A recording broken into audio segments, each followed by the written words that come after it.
शीर्षक: शिक्षक और प्रशासन के बीच संतुलन। लेखक: Madan Mohan. Global humanity mission. कहानी: राजीव सर एक समर्पित शिक्षक थे जो अपने छात्रों के लिए बहुत कुछ करना चाहते थे। उनकी शिक्षा का मुख्य उद्देश्य सिर्फ पाठ्यक्रम पूरा करना नहीं था, बल्कि छात्रों को जीवन के महत्वपूर्ण मूल्य और नैतिकता सिखाना भी था। वे कक्षा में छात्रों के साथ बहुत सहानुभूति से पेश आते थे और हमेशा उन्हें सही मार्गदर्शन देते थे।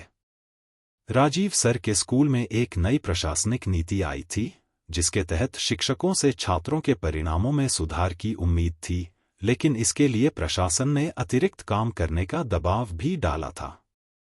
नया प्रशासन हमेशा परिणामों पर जोर देता और किसी भी असफलता को व्यक्तिगत लापरवाही मानता। उनके अनुसार शिक्षक को हर हाल में अच्छा प्रदर्शन करना ही था, चाहे इसके लिए अतिरिक्त समय देना पड़े या कक्षा का माहौल बदलना पड़े। राजीव सर को इस नई नीति से परेशानी हुई। उन्हें यह समझ में आ रहा था कि शिक्षा सिर्फ अंकों से नहीं मापी जानी चाहिए। उन्होंने महसूस किया कि शिक्षा का उद्देश्य छात्रों को जीवन में सफलता पाने के लिए तैयार करना है, न कि सिर्फ अच्छे अंक हासिल करने के लिए। वे चाहते थे कि प्रशासन यह समझे कि शिक्षा में व्यक्तिगत विचार, मानसिकता और मनोबल की भी महत्वपूर्ण भूमिका है। एक दिन राजीव सर ने प्रधानाचार्य से मिलने का निर्णय लिया। प्रधानाचार्य एक कड़े और परिणामोन्मुखी व्यक्ति थे, जो सिर्फ आंकड़ों और नतीजों पर विश्वास करते थे। जब राजीव सर प्रधानाचार्य के पास पहुंचे, तो उन्होंने सीधे मुद्दे पर बात शुरू की। प्रधानाचार्य जी, मैं जानता हूं कि आप चाहते हैं कि हमारे स्कूल के परिणाम बेहतर हों, लेकिन क्या आपको लगता है कि हम सिर्फ अंक जुटाने के लिए ही शिक्षा दे रहे हैं? राजीव सर ने पूछा। प्रधानाचार्य ने कड़े स्वर में उत्तर दिया, शिक्षक का काम है छात्रों को अच्छे परिणामों के लिए प्रेरित करना। हम परिणामों के बिना कैसे सफल होंगे? राजीव सर ने शांतिपूर्वक कहा, आपका कहना सही है, लेकिन क्या आपको लगता है कि केवल परीक्षा परिणामों से हम छात्रों को समाज में वास्तविक सफलता के लिए तैयार कर पा रहे हैं? क्या छात्रों का मानसिक विकास, उनकी सोच और उनके व्यक्तित्व का निर्माण नहीं होना चाहिए? प्रधानाचार्य को थोड़ी चुप्पी सी लगी। राजीव सर ने फिर अपनी बात को आगे बढ़ाया, हमारे छात्रों को सिर्फ अंकों के हिसाब से मापना उचित नहीं है। हमें उनकी व्यक्तिगत समस्याओं, उनके मानसिक दबावों और उनके सामाजिक व्यवहार को भी समझना चाहिए। शिक्षा का उद्देश्य सिर्फ परीक्षाओं तक सीमित नहीं होना चाहिए, बल्कि छात्रों को जीवन में सही दिशा देना चाहिए। प्रधानाचार्य को राजीव सर की बात समझ में आ गई, लेकिन उन्होंने माना कि प्रशासन के पास कुछ कठोर मापदंड होते हैं, जिन्हें पूरा करना जरूरी था।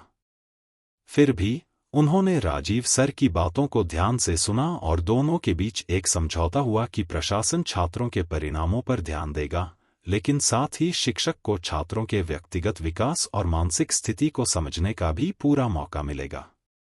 विवाद समाधान, कॉन्फ्लिक्ट रेजोल्यूशन। राजीव सर और प्रधानाचार्य के बीच संवाद और समझौते ने इस विवाद को हल कर दिया।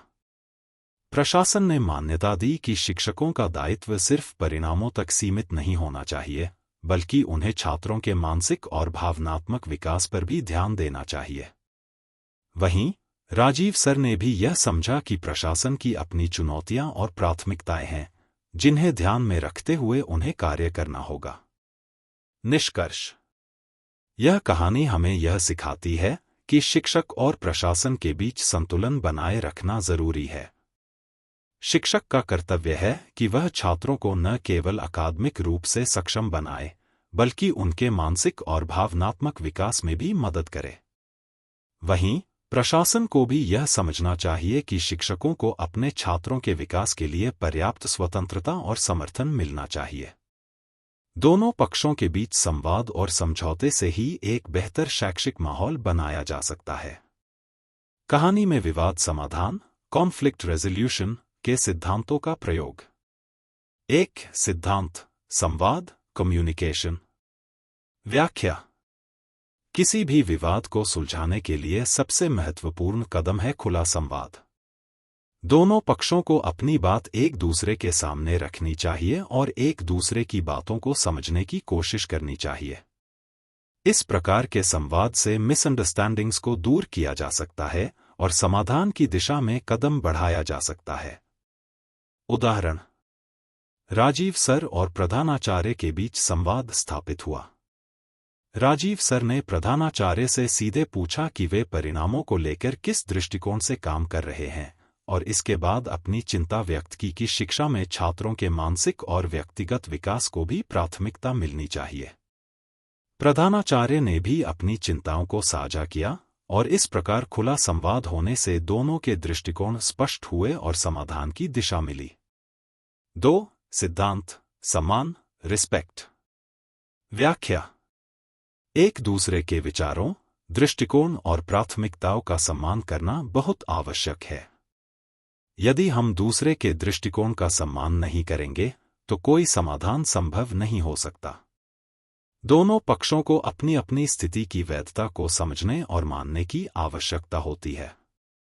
उदाहरण: राजीव सर ने प्रधानाचार्य के दृष्टिकोण का सम्मान करते हुए यह कहा कि वे परिणामों के बारे में चिंता करते हैं, लेकिन छात्रों के व्यक्तिगत विकास और मानसिक स्थिति को भी प्राथमिकता देना जरूरी है। प्रधानाचार्य ने राजीव सर के विचारों का सम्मान किया और इस पर विचार किया कि उन्हें शिक्षक की स्वतंत्रता और छात्रों के मानसिक दबावों को समझने का अवसर देना चाहिए। 3. सिद्धांत, समझौता, कॉम्प्रोमाइज।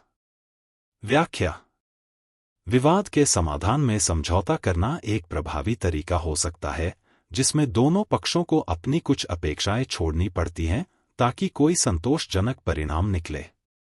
यह सिद्धांत यह दिखाता है कि दोनों पक्षों को अपनी प्राथमिकताओं में लचीलापन दिखाने की आवश्यकता है। उदाहरण: राजीव सर और प्रधानाचार्य ने एक समझौता किया कि प्रशासन छात्रों के परिणामों पर ध्यान देगा, लेकिन शिक्षक को छात्रों के व्यक्तिगत विकास और मानसिक स्थिति पर भी ध्यान देने का पूरा मौका मिलेगा। दोनों पक्षों ने अपनी प्राथमिकताओं को ध्यान में रखते हुए समाधान निकाला, जिससे विवाद का समाधान हुआ। 4. सिद्धांत, सहयोग, कोलैबोरेशन। व्याख्या: विवाद समाधान का एक महत्वपूर्ण सिद्धांत सहयोग है, जिसमें दोनों पक्ष एक साथ मिलकर काम करते हैं और सभी की जरूरतों और चिंताओं को संतुलित करते हुए समाधान ढूंढते हैं। यह सिद्धांत यह मानता है कि केवल एक पक्ष की जीत से समस्या का स्थायी समाधान नहीं होता, बल्कि दोनों पक्षों को मिलकर समाधान ढूंढने की आवश्यकता होती है।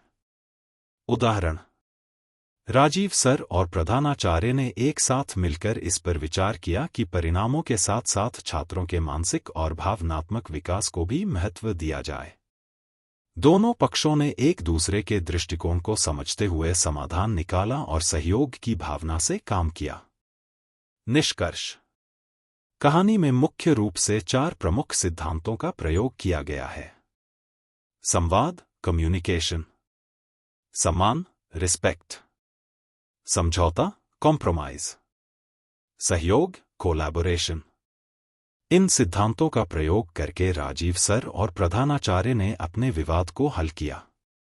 यह सिद्धांत केवल इस कहानी में ही नहीं, बल्कि जीवन के हर क्षेत्र में विवाद समाधान के लिए महत्वपूर्ण है। धन्यवाद।